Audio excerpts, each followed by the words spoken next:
To make any kind of sense of it, I need to go back 3 years. Back to the night the Payne started. I was still on the force back then. NYPD, Manhattan, Midtown North Precinct, Hell's Kitchen. So when are you coming to work for me, Detective Payne? You'd make me work undercover in some hellhole. Sorry, Alex. Michelle and the baby come first. See? My last smoke. It's bad for the baby. That's you, Max. A regular Boy Scout. See, Alex. Still on for poker Thursday night, right? Like taking candy from a baby. Life was good. Sun setting on a sweet summer's day. The smell of freshly mowed lawns. The sounds of children playing. A house across the river on the Jersey side. Beautiful wife and a baby girl. The American dream come true. Honey, I'm home. But dreams have a nasty habit of going bad when you're not looking. The sun went down with practiced bravado. Twilight crawled across the sky, laden with foreboding. I didn't like the way the show started, but they'd given me the best seat in the house, front row center. Something ugly had been tattooed on the wall, a map of things to come. It was a poisoned syringe, a magic tag full of diabolical meanings. Listen, someone's broken into my house. Call 911. Is this the Payne residence? Yes, someone's broken into my house. They're still here. You have to... Good. I'm afraid I cannot help you. Who is this? Hello? No!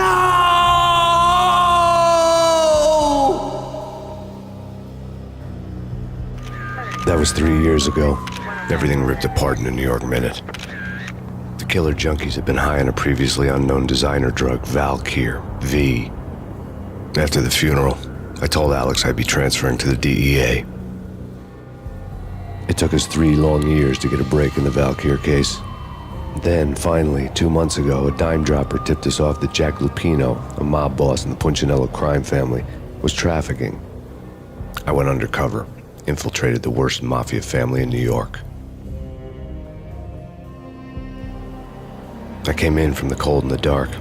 Outside the city was a cruel monster. I've been slowly working my way from the small time to the big fish, trying to get to the source of the drug.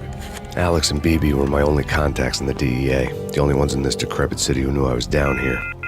BB here. Something urgent has come up with Jack Lupino. You need to meet with Alex immediately at the Roscoe Street station. I hadn't had a face-to-face with Alex since I'd gone undercover. Outside, the mercury was falling fast. It was colder than the devil's heart, raining ice pitchforks as if the heavens were ready to fall. Everyone was running for shelter like there was no tomorrow. It didn't get any better when I got to the subway. The feeling hit me like a point-blank shot straight in the face. Something was not right about this. My Beretta stirred nervously under my coat, but the train doors had already shut behind me, and I was in for the ride. Next stop, Roscoe Street Station, and Alex. The rusty door led to an abandoned part of the station, closed off since the early 40s. Something big was going down in Roscoe Street. Maybe that's why Alex had wanted to meet me here. Maybe not. One way or the other, I was going to find out. We come to you now live from the crime scene. Who is this? Right back at you. This is Deputy Chief Jim Bravura from the NYPD. You are to cease your criminal activities and surrender immediately. Sure thing, Jim. Me and the boys have been talking and everyone's real sorry. They'll never do it again. Who the hell is this? Being placed at the scene of a bank robbery wouldn't have tipped the odds in my favor.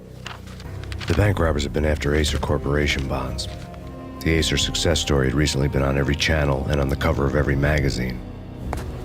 Alex had kept me relatively sane for the past 3 years. Now I didn't know how I felt. Somehow he had stumbled upon something big and ended up stepping on Jack Lupino's toes. Lupino ran his racket of sex, drugs, and contract killings from a sleazy hotel in a slum block of tenements. The NYPD was closing in. I could hear the sirens. Their wail was a crescendo. Lupino thought he could get us by taking Alex out and leaving me to take the fall for it.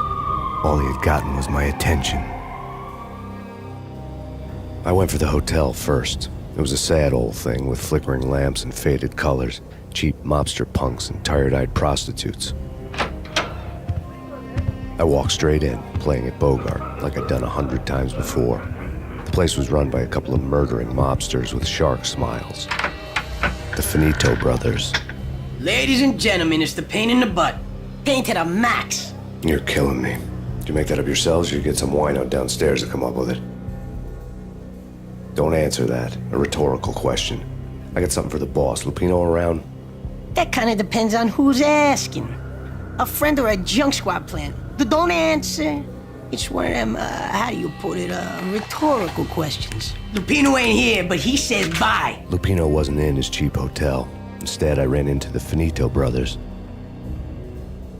My cover had been blown, the door slammed shut behind me, and then I was dodging bullets like raindrops. I had met Lupino only once. The gangster ran all his rackets through his right-hand man, Vinny Gagniti. Gagniti was a high-strung whiner on the verge of breaking apart, like an overamped Energizer bunny.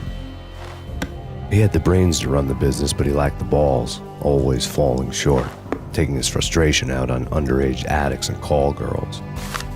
The V deal goes down at your hotel. Jack's exact words, quote, "Vinny, you're in charge of this one," unquote. Rico Muerte's coming to see it through. Anything goes wrong and everybody's gonna get dead, goes double for you. Treat this guy real good. Anything he wants, you give him. Don't screw this up or you're finito, finitos. A V deal meant added security, locked doors, and lots of nervous thugs with itchy trigger fingers. I'd seen nothing coming in, but that didn't mean it hadn't been there. Rico Muerte was a regular Kaiser Soze, a spook story told to keep the apes in line. 313.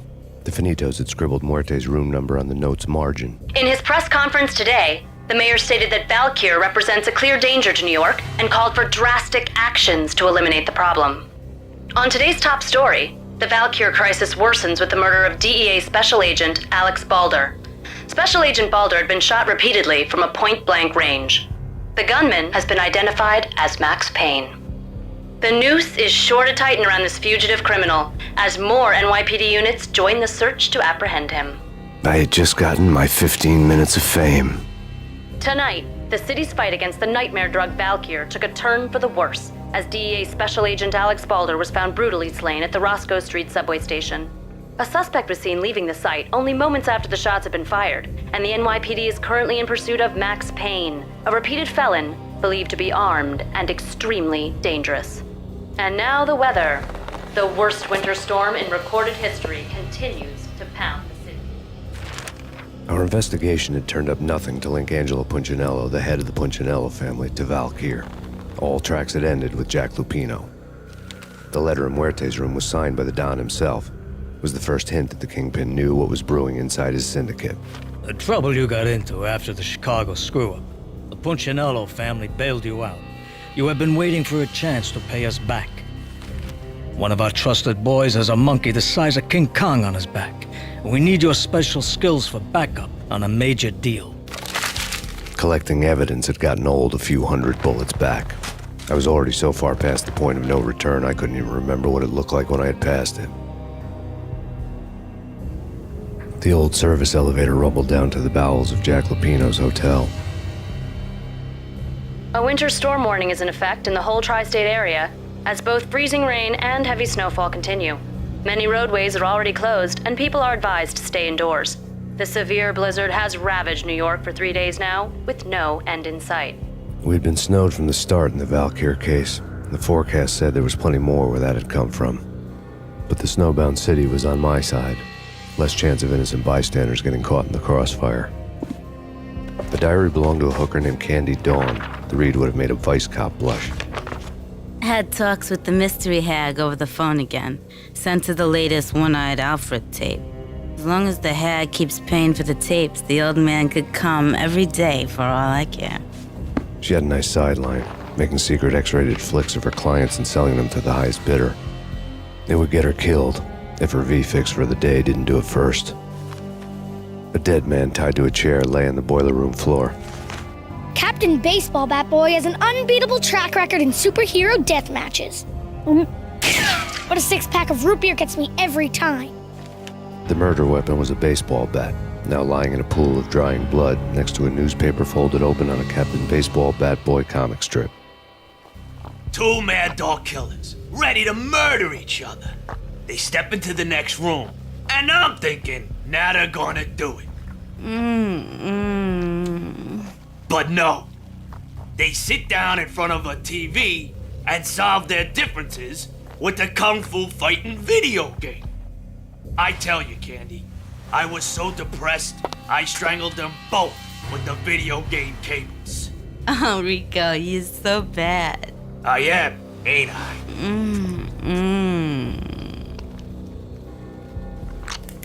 Rico Muerte, big-time hustler. Who the hell? It's that cop. Muerte went for his gun. There was an old telephone switchboard in the back room of the reception area, the kind that made phone tapping child's play. It wasn't hard to picture a fat pimp sweating with headphones on, listening to his hookers talk dirty and fake orgasms over a web of party lines, the blood veins of New York. Right now, there was a different set of moans and groans going on. Boss, Gonidi, it's Max Payne. He came, started capping us. He killed him. Are you freaking kidding me? He's just one lousy cop. You better be freaking kidding me. Whack him. What's the freaking problem? Hello? Answer me. Hello? The word was out. A deadly virus released into the city's corrupt circulatory system. Something wicked this way comes. Max Payne at large. Turn around, walk away, blow town.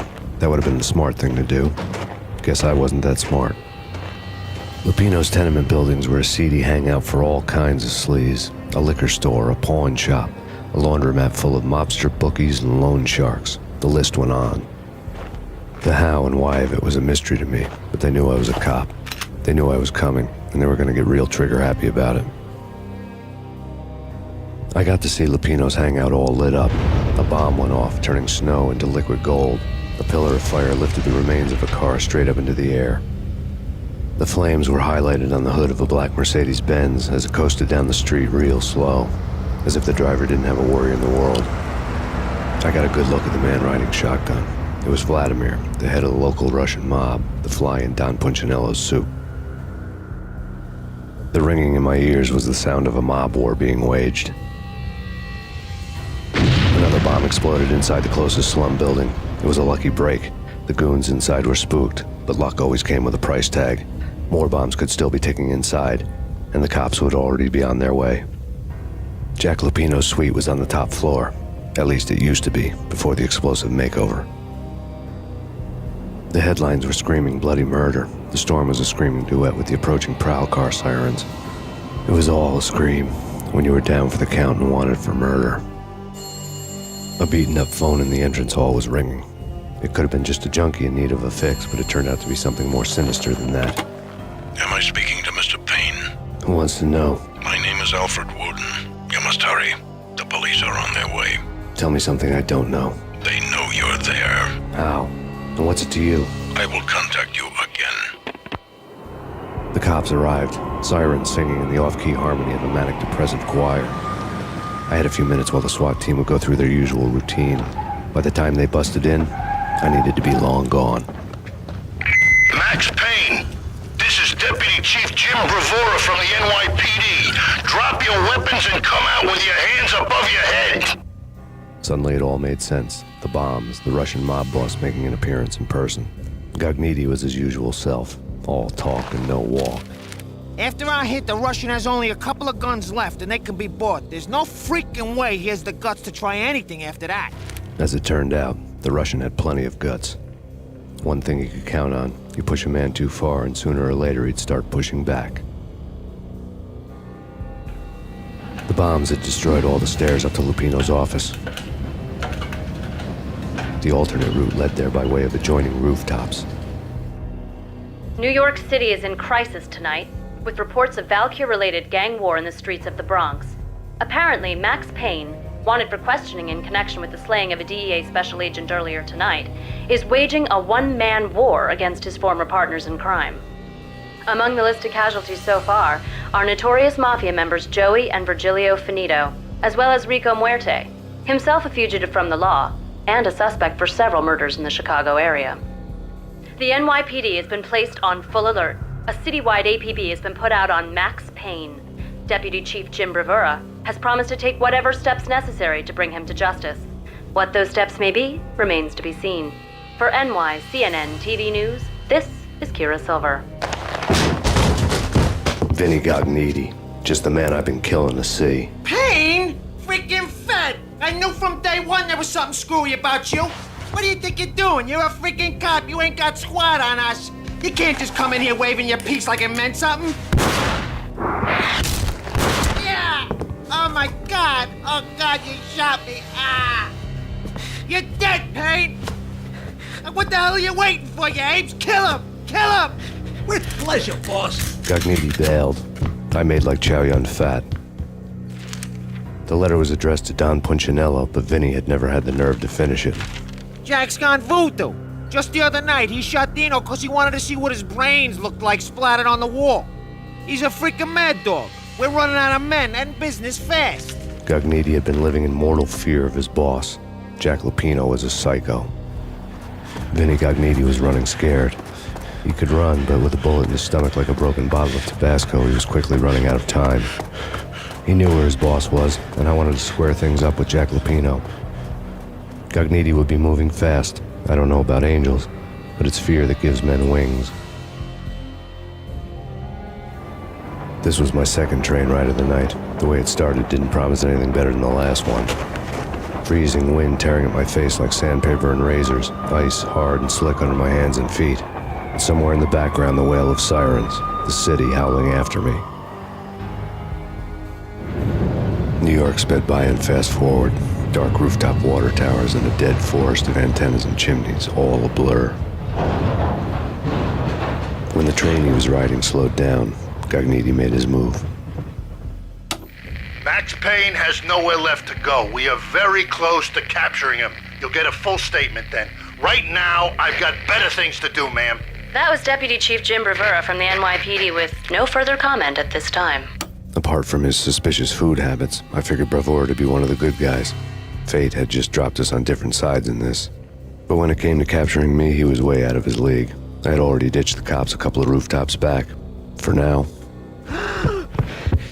Gognitti ran out of steam in a dead-end alley with steam boiling out of the sewer grates like all the fires of hell were burning high beneath us. It was shakedown time. Where's Lupino? Screw you! Bad start, Vinny. Police brutality! I rate pretty high on that. You can't just hurt me in cold blood? Just keep telling yourself that. Listen good, Candyman. I'm not gonna be anybody's fall guy. I want to know where your boss is hiding. There was no glory in this. I hadn't asked for this crap. Trouble had come to me in big dark swarms.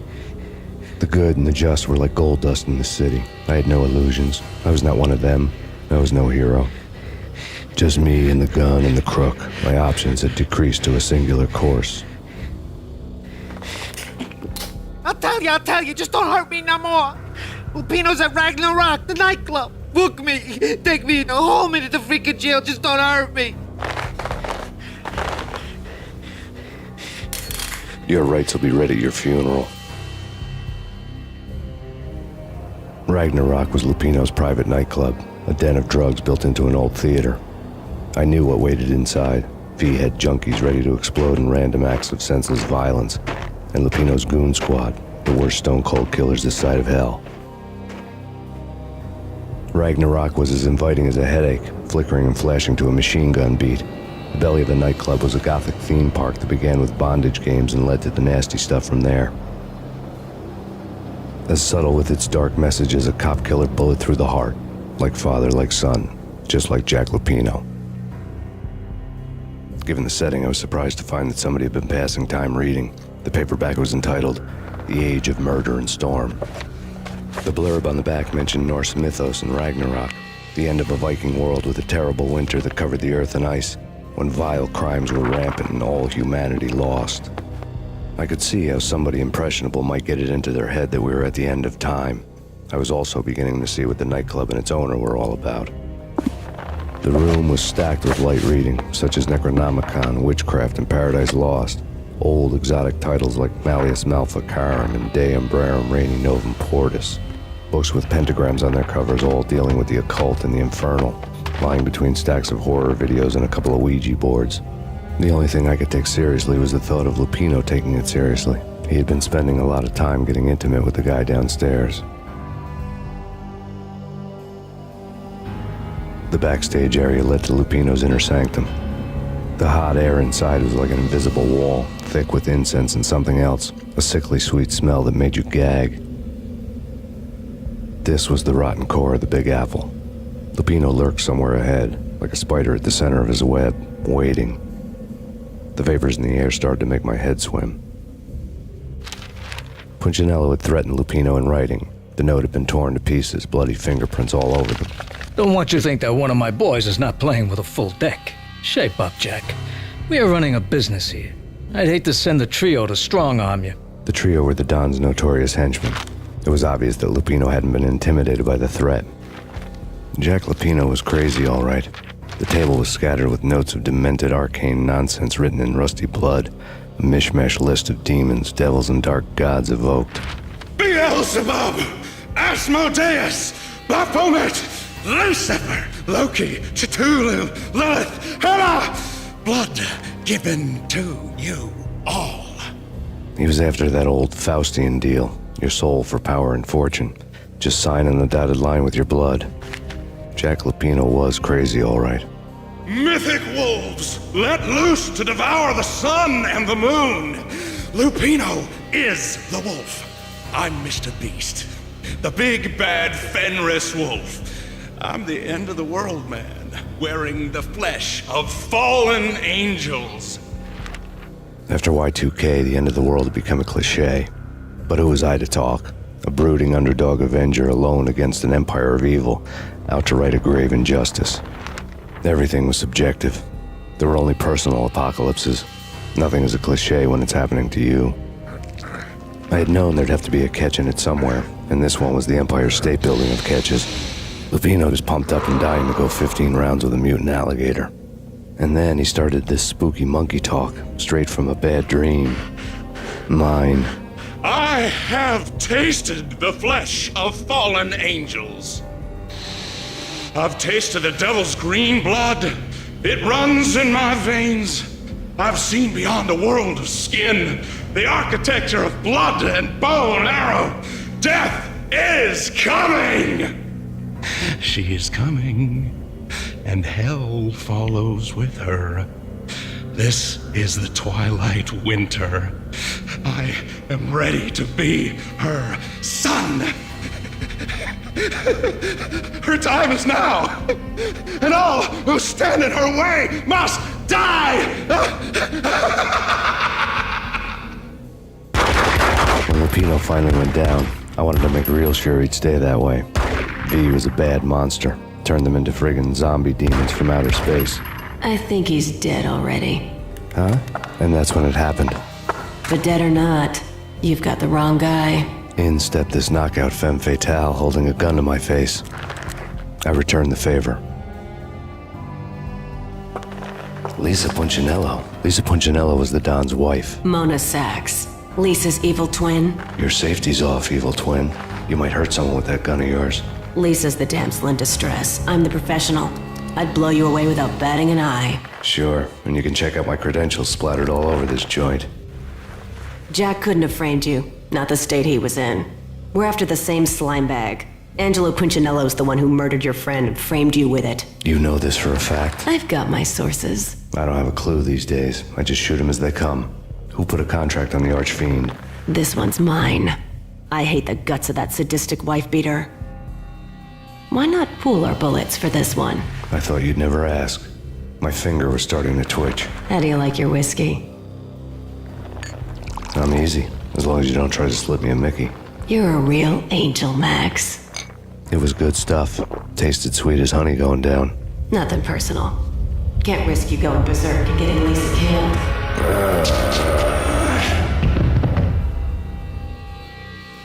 The nightmare was always the same. Violent shapes moving in darkness, old and ugly. The killer's mad laughter was a riddle filled with wicked innuendo. Somewhere, the baby was crying. Alex and I had a few moments of glory between us. Crime-fighting comrades, the best in NYPD DEA collaborative team. Good-hearted macho bullshit like that. I would have given anything to have him here as my backup. No such luck. No luck at all. The Payne family. Happiness captured in a Polaroid moment. I had thought it would last forever, till death do us part. I didn't want to think about it. As long as I didn't, it could never happen. But I had broken my own rule. The thought had already slipped in. Fear was rusty needles poking at my brain. Cold and scaly, it slithered down my chest. Michelle was working part-time in the district attorney's office. Her diary was open on today's entry, her handwriting all pretty curves. An army dossier found its way to my desk yesterday. Valhalla? Isn't that a Norse myth? Something about Vikings? I tried to tell Max about it, but he was busy, that cute frown on his brow. Guess it's nothing, just a mix-up at the courier service. From now on, I would always find time for her. It was a hollow promise.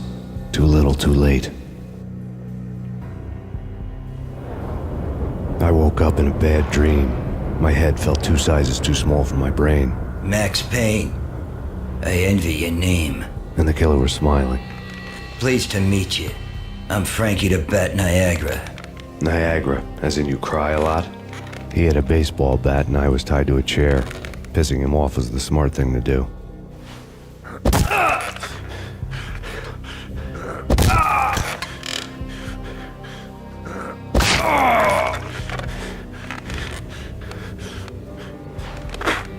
Nothing wrong with a little laugh now and then.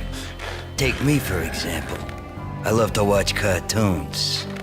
Cartoon violence is a fascinating thing. Let's take a break. I need to take a leak and maybe grab a cold one at the bar. Don't worry. I'll be back to finish this off. And then, it's checkout time. You play, you pay, you bastard. He swaggered out, and the door clanged shut behind him, locks clicking into place. Everyone makes mistakes. Mine hadn't been to crack jokes about the goon with the bat. He'd have cracked my skull regardless. It hadn't even been to trust a girl with a gun. I had blindly gone after the first bad guy on my hit list when I should have been aiming further up the ladder, at the head of the Punchinello family. I couldn't bring myself to be pissed at Mona. Guess I had a soft spot for a pretty face.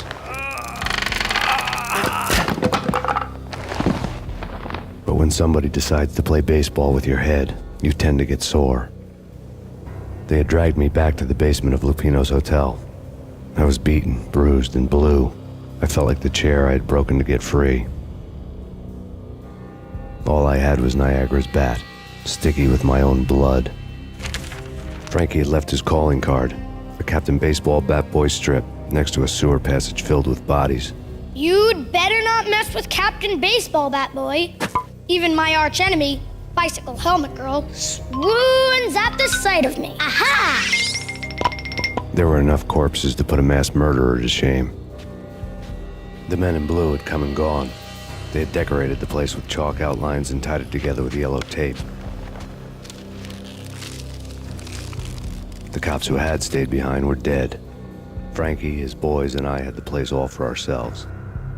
That crazy witch, you should have heard her. She was a real scream when the boys caught her trying to cap the Don. Oh, that's friggin' bad. To the trio? That's even worse than what Frankie's doing to that poor bastard downstairs. She's gonna take a long time to die. The mobster muscle on the phone was talking about Mona. Punchinello's trio were nothing but bad news. The fact remains that all the victims so far identified in the Ragnarok shooting have been known criminals, many of whom had large doses of V in their blood. Reliable sources say that Max Payne was also among those killed, although no body has been recovered at this time. Reliable sources. That meant somebody thought the Mafia had me, didn't want the cops snooping around anymore. The body would be delivered to them barely recognizable. Case closed. Don Punchinello had the power to be that reliable source, which was no news. But his news was old news. Framing me hadn't been enough. Don Punchinello had put a hit on me. He wanted me dead, and it had been important enough for him to give written instructions to Frankie about it. Max Payne should die like a dog for the trouble he's caused. Frankie, I know I can trust you to give this matter the dedication it needs. The hotel bar was fast developing quite a history. True to his words, Frankie was there, having a beer. Jesus Christ. How the hell did you get loose? Got bored waiting. Thought, what the hell, we could just as well finish this here. Thank you. You've been a lovely audience. Had enough? I don't play with girls anyway. Unfair! I spotted the tail as soon as I left the hotel. A big black Mercedes. I'd seen the car before. That time it had heralded impressive explosions. Vladimir was back. Bang. You're dead, Max Payne. I might have laughed if I remembered how. What's this supposed to be? Cops and robbers? Look, you want something with me? Get in line. Peace, man. Relax. You know you are a real news item. Armed and dangerous. I am going to make you an offer you can't refuse. I've always wanted to say that. It's a bum rap. I've been framed. That's a moot point. Whatever you did or did not do, I'm sure you had good reason for doing it. Want to hear me out? I'm listening. Punchinello messing with V is bad for business all around. But that's not all. There is this guy, Boris Dime, used to pull jobs for me. He's the captain of the cargo ship Charon. Now the bastard turncoat has gone over to the other side, Punchinello's. The ship's loaded with high-res hardware, guns, my business. If Punchinello gets hold of that cargo, he's won and I have lost. And you'll have your work cut out for you. If you want to get to Punchinello, you'll need heavy-duty persuaders. I am just the man to get them for you. Change the ship back under my flag, maybe pop 2 in the traitor Dime's head while you're at it. You'll get enough guns to start the apocalypse. You in or out? Let's get this show on the road. Vladimir was one of those old-time bad guys with honor and morals, which made him almost one of the good guys. None of us was a saint. The Brooklyn riverfront was a maze of rusty containers, sharp-boned cranes looming up from the snowstorm.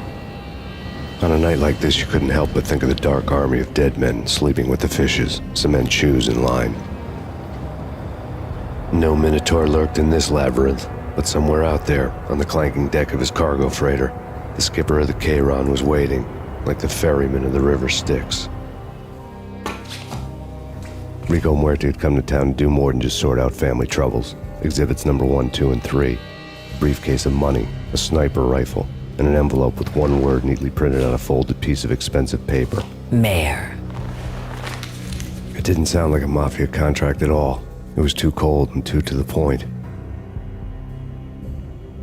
Rust had crept over the sides of the cargo steamer a long time ago. Boris Dime would be on board. I'd have to smoke half of his crew to even get near the gangplank. Guns were probably being kept in the hold, buried amidst the rats and oily water. Dime?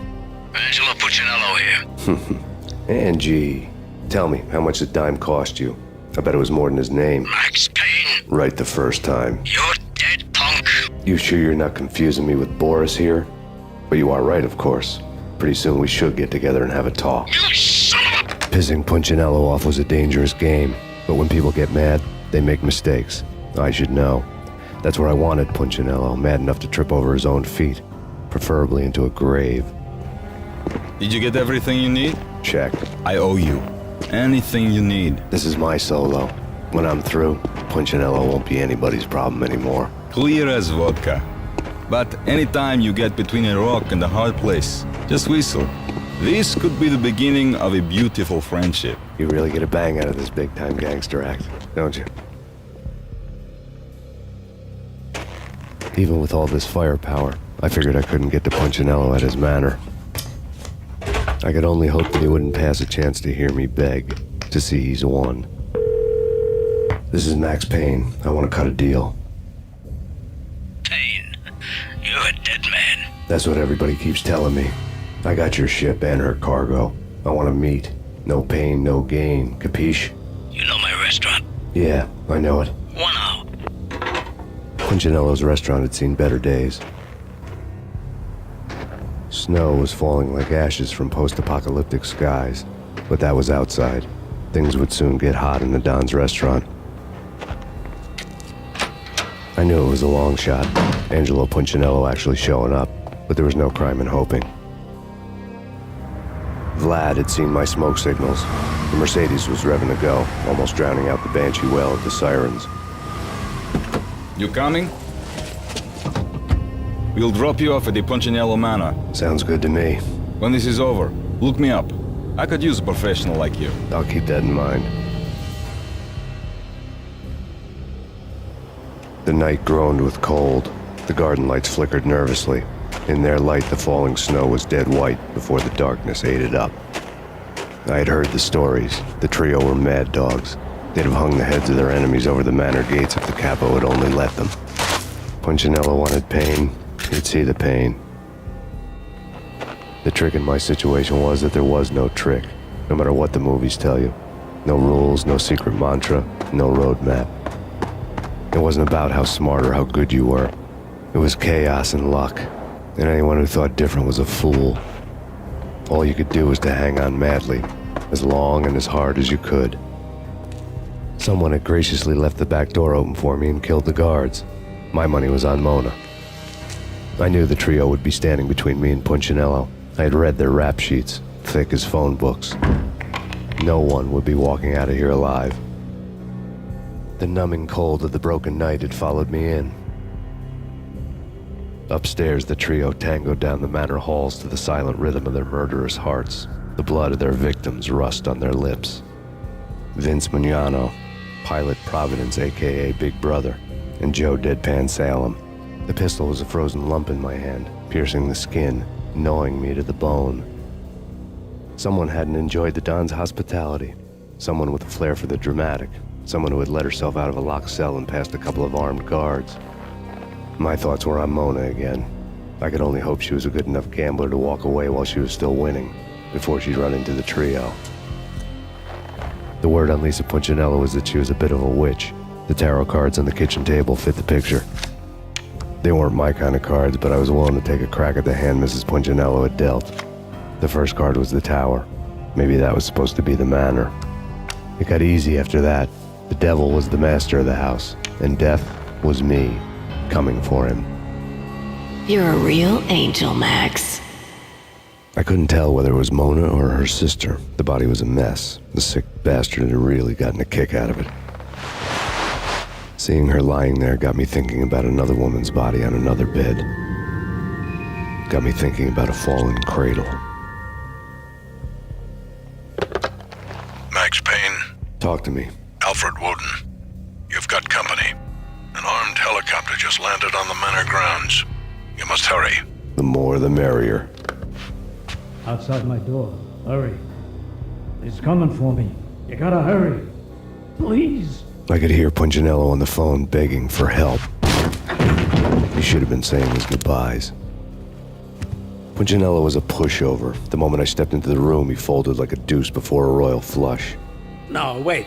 I was just doing what I was told. I couldn't refuse. She's someone high up. Government, maybe. I don't know.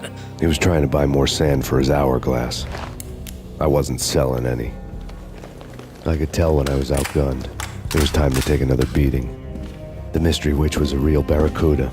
Trouble on dagger heels, a smoking assault rifle in her hand, and an army of killer suits behind her. How sweet. I get to kill two birds with one stone. Sooner or later, it was going to catch up with you. Mr. Payne, it's time to show you the benefits of my brew. Be a good boy now. You'd find that Lady Luck was really a hooker. You were fresh out of cash.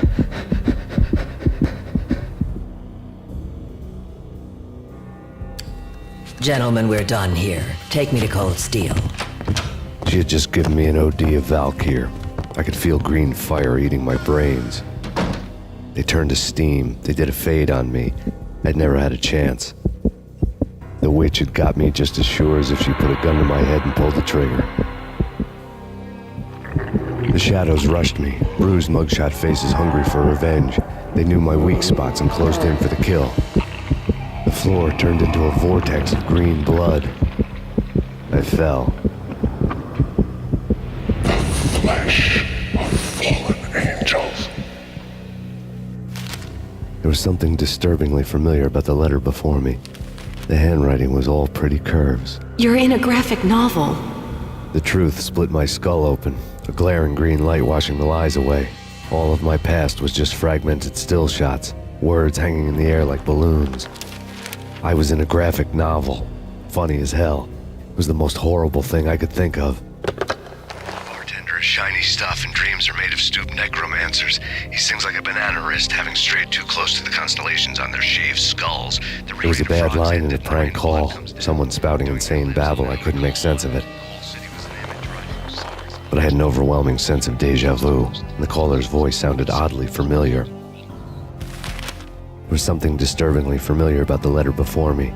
The handwriting was all pretty curves. You're in a computer game, Max. The truth was a burning green crack through my brain, weapon statistics hanging in the air, glimpsed out of the corner of my eye, endless repetition of the act of shooting, time slowing down to show off my moves, the paranoid feel of someone controlling my every step. I was in a computer game. Funny as hell, it was the most horrible thing I could think of. Don't lose it. It's Valkyr. The drug. Snap out of it. Try to remember. It was a bad line in a prank call, someone spouting insane babble, I couldn't make sense of it. But I had an overwhelming sense of deja vu, and the caller's voice sounded oddly familiar. Max, something happened at the office today. A strange memo. Something about Vikings. Honey, I gotta run. You can tell me all about it this evening. Have a nice day, darling. The bullet holes were rubies on her chest, blood glowing on her ivory skin. She was so beautiful. The killer was smiling. The flesh of fallen angels. Slowly, the green nightmare faded, leaving dark stains on my soul that would never come off. I felt like flatlining. I was all shook up. I woke up in a cold sweat, sick and tired to the bone, lying in a puddle of my own puke. The hag had said take me to Cold Steel before it had all gone crazy. It was a clue, the only one I had. It took me forever to crawl back to my feet and hit the road, but when I did, I drove straight to Cold Steel Foundry outside the city. There was a whole lot of action around the place for a freezing winter night. Trucks coming and going, men running. I had the drop on the mystery witch. She thought I was dead. I was on her blind side. I was going in. The bad trip had put me in a crazy mood, adrenaline pumping through my aching veins. Staggering on the mill roof in ice and snow and wild wind, I was a ninja. My kung fu was strong. I wasn't kidding anybody. At best, I was Superman on kryptonite about to fall through a skylight, down to where it was all going down. A half-abandoned industrial area in the middle of nowhere. The factory was a perfect front for any number of illegal activities. In the belly of the plant, molten metal boiled and bubbled like a witch's brew. Life-threatening weather conditions. A record-breaking killer storm. In the city's history, vehicles stuck in snow. Heavy snowfall. Forecast shows severe weather is expected to continue. Out in the night, snow fell like confetti over the Devil's Parade. The storm was anything but over. Perimeter breached. The facility has been compromised. Repeat, the Deep Six has been compromised. Initiate Operation Deadeyes. The walkie-talkie military lingo could mean only one thing. They were getting ready to destroy the evidence and vanish into the night. I was so close. The hidden truths were just around the corner. The mercenaries were running a tight operation, paperwork and all. Merchandise missing again. A chemist had tried to smuggle it out for his own private party. Locked him up in cell B7 in D6's old test facility to wait for proper processing. I was close enough to hear the secrets, just beyond the next doorway. I had taken on the role of the mythic detective, Bogart as Marlowe, or as Sam Spade going after the Maltese Falcon to unravel all the mysteries. Following a path of clues to that final revelation, even if it would take me down to the cold, cavernous depths of a grave. There was an old army bunker under the steel mill. I knew the military plaque on the floor. I had seen 1,000 variations of the insignia on crumbling brick walls everywhere in the city. The sword replaced by a syringe. Project Valhalla, V for Valkyr, V for Valhalla. All of a sudden it read like a crackpot conspiracy theory. Top secret. Project Valhalla. U.S. Army. Yggdrasil Network. Valhalla, the otherworldly place in Norse mythology, where the bravest heroes spent their afterlife feasting and fighting forever, their wounds miraculously healed night after night. Valkyr, the maidens who chose the most courageous Viking warriors and carried them to Valhalla. 1991. The research objective is to create a chemical substance to enhance the stamina and morale of infantry troops. 1995. Results unsatisfactory. Project cancelled. Someone had decided to continue the sick experiment unauthorized. Project compromised. Data leak. Fix the damage by any means necessary. Security clearance red. Authorized by the project lead. Field test. Double the dosage for all the remaining test subjects. Observe and record the subject's behavior in an urban setting. The drop-off point was my old address in New Jersey. The file dated 3 years ago. Just when you thought you had reached the deepest depths of horror, it suddenly got worse. How to turn off that small voice inside your head that started to whisper that you should be glad that now, if not before, your revenge was justifiable on any conceivable moral scale. That small voice proved, beyond any doubt, that I was damned. You piece together a jigsaw and the final picture is you finishing that same puzzle. A mad, green-eyed killer standing behind you. An urban legend come true. The Project Valhalla test subjects had been the mad junkies who had murdered my loved ones. The rest was simple body count math. It all pointed to her. Ms. Valkyr. The factory went up in a fiery inferno behind me. All my leads were dead, turned to smoke and dust. I had lost my way. I hadn't slept in a million years.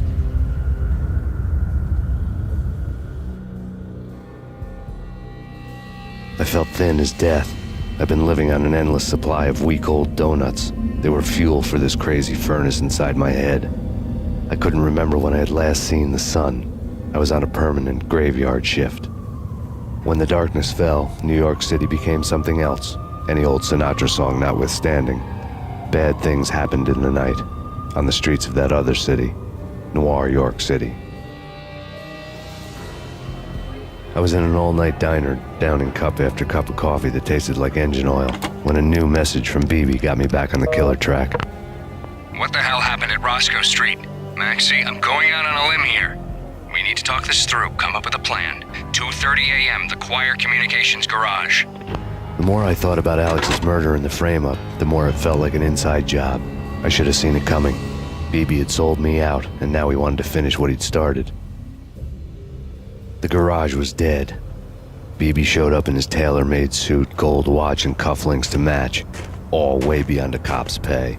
Maxie. Oozing suave charm, he was guilty as hell. What the hell does BB stand for anyway? Backstabbing bastard? Come on, don't be like that. Have a cigar. I don't smoke. Maxie, you have no idea how big this is. It's huge. You have no idea. I think I do. You're a bribe-taking bent cop who sold out his partner. Those mobsters in the subway were a dead giveaway. Hard to miss. Bet it was exactly like this with Alex. Up close and personal. You can't win this one, Max. No, but I can make damn sure none of you do either. BB turned out to be another cardboard cutout bad guy. A bad cop on the take. A cowardly right-hand man fleeing from the scene, leaving his paid thugs to do his dirty work. Reports of a fire at the Punchinello Manor in Westchester. The manor is the home of Angelo Punchinello, the alleged head of the Punchinello crime family. The police are now saying, contrary to their earlier statements, that Max Payne is still alive and at large. He continues his vendetta against the Mafia, of which this last act of arson is attributed to. I had no recollection of setting any fires, but I did remember the flames. Yeah. Max Payne? Whatever does it for you. This is Alfred Woden. I can give you the name of your enemy. Come to the Asgard building presently. We are expecting you.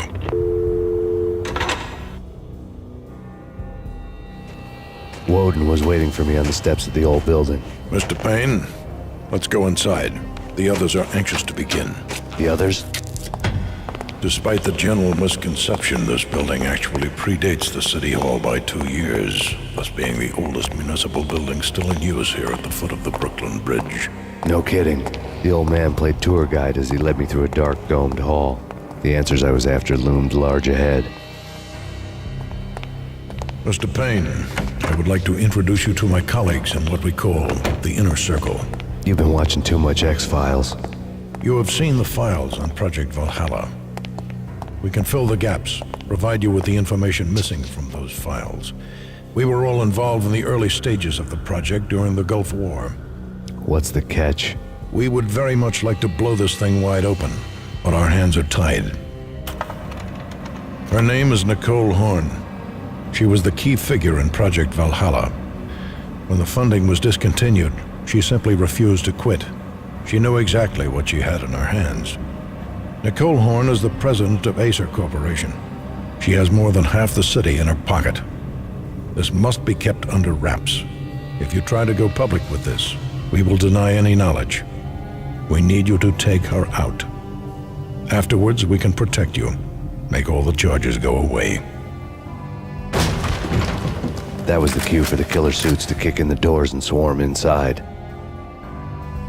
It was an impressive floor show, but I decided to leave early anyway. It was only a one-story fall. Lucky me. On screen, the so-called corpse of Alfred Woden stood up, miraculously waking from his dirt nap, looking smug among his dead pals. In the land of the blind, the one-eyed man is king. I didn't know how he'd pulled it off, but it was a pretty slick way to get out of all his promises. Most of what he had said fit too well to be a load of crap. And what is your answer to those saying that he is actually providing a service long overdue to the city? This crusade nonsense has gone too far. He's out of control. It must stop. He will be stopped. That was Deputy Chief Jim Rivera from the New York City Police Department. Nicole Horn had blackmailed the Inner Circle into silence. The tape came with a curt extortion note on a piece of expensive paper. I remembered Candy Dawn taping her clients in action on the side, selling the tapes to the highest bidder. I was sure the kinky sex was nowhere near Alfred Woden's worst sin. But I had a feeling that when this was over, any collateral would come in handy. Nothing seems to stop Acer Corporation's phenomenal victory march. Incredibly, the stocks are still rocketing. Worried experts already see a danger in the company's success. Some have gone as far as to say that Acer Corporation is about to become an even bigger monopoly than Microsoft ever was. Woden had taken care of my mission preps with military precision. The critical areas in the Acer Corporation headquarters blueprints were circled in red. The president's office was at the top of the building, right below her penthouse suite. The elevators were controlled by a security computer, part of the mainframe located underground below the building. The high-rise was sealed as tight as a sci-fi fortress. I had dreamed of revenge. Those dreams were always nightmares, of coming close and then failing. Now I was close. I had a name to guide me, Nicole Horn. I had nothing to lose. Project Valhalla had not been the only thing the Inner Circle had been involved in. There were rows of cabinets full of files. The Serpentine Secret Society went back a long way, always pulling strings from the shadows. I couldn't say I was sorry. Woden's move in some Byzantine power game had cut the Circle's membership roster to 1. The old man wanted me on cleanup duty. It was my mess, too. Mine wasn't the most original approach to the problem. It wasn't as if it hadn't all been done before. An eye for an eye, the first principle of revenge. Old as dirt, still going strong. The cardinal rule in going after someone with an intention to kill was not to make it personal, which it almost always ended up being anyway. It did with me. I took my time, cruising around the city in the snow. There was no hurry. I knew what I had to do now. I took my time, thinking about it, building up the rage. When I was ready, I parked the stolen wheels at the front entrance of the Acer Corporation headquarters. Got out, got in, got cracking. I had a bullet with Nicole Horn's name on it. I had 10,000 bullets with the hag's name on them. She had ultra-high-tech security systems, enough mercenaries and weaponry to start World War III. There was no fear. New York disappeared behind a veil of snow. I had crossed the threshold. This was her domain, sleek and sexy and soulless, all glass and steel. The place of color-coded security key cards, metal detectors, and surveillance systems. Colder than a walk-in fridge. Cold as a gun.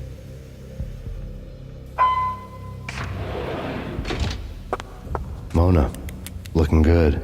Max, we gotta stop meeting like this. It will be a cold day in hell before I let a narc cop stop me. Miss Sachs, do your job. Relax, Max. You're a nice guy.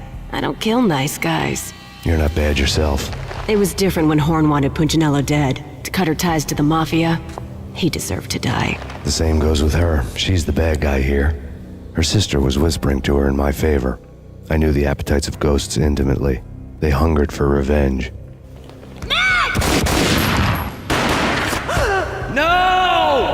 A gunshot boomed and she fell down in slow motion. She was a nice girl, not really a stone-cold killer. And now she was stone-cold dead. Like religious fanatics or loyal samurai, Horn's private army was coming at me. When the elevator came back down, Mona was gone. There was a lot of blood, but no body. Something clicked for the final time. My mind had never been so clear, as if somewhere high above the storm clouds were already gone, cold stars blazing from the black skies. Next to the printer was a neat stack of expensive paper. Hacking through Horn's computer would have unearthed files of criminal plans, strategies for world domination, spy helicopter reports, illegal wiretap recordings, internet porno, all of the above. Take your pick. I really didn't care anymore. I had seen too much of it already. Valkyr had been meant to be a white-winged maiden that would lift you to a warrior's heaven, but it turned out to be a one-way demon ride to hell. The devil was in the drug. I knew. I had met him.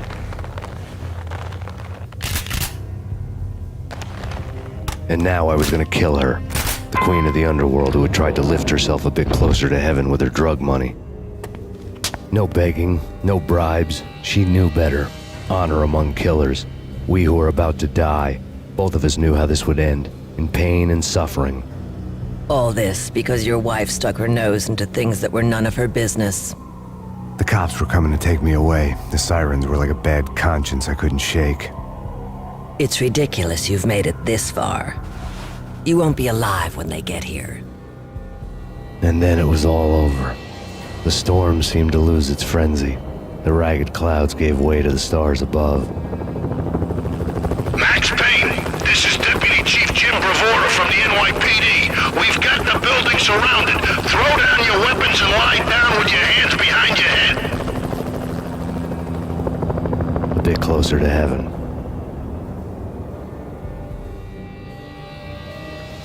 The cops' voices were distant and muted. Freeze! NYPD! Hold it right there! My ghosts released me from their haunting. Down below, New York City glittered like diamonds on black velvet. You gave us one hell of a ride. Take him down to Central Booking. You heard the man. Woden was there in the crowd, standing by the sidelines. It wouldn't be over till the man with the patch would say so. He'd say the right words. I knew he would. He'd better. Woden grinned smugly. It was the grin of a winner. That made two of us.